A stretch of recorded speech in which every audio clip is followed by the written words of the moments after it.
কেতিয়াবা ভাল নালাগিলে।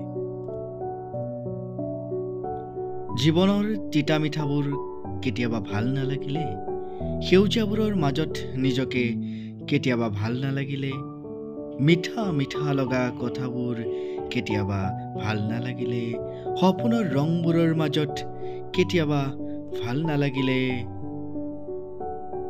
নিজকে এবাৰ বুজাবা। ভাল লগাবোৰ নিজতেই পাবা। নিজকে এবাৰ জুখি চাবা, জীৱনটো মধুৰময় হ'ব। নিজকে এবাৰ লক্ষ্য কৰিবা, দুচকুৰে সেউজীয়া দেখা পাবা। নিজৰ লগত এবাৰ কথা পাতিবা, সুখবোৰৰ উত্তৰ বিচাৰি পাবা। দুচকু মেলি দাপোনখনলৈ চাবা, জীৱনৰ মাধুৰ্য তোমাতেই বিচাৰি পাবা।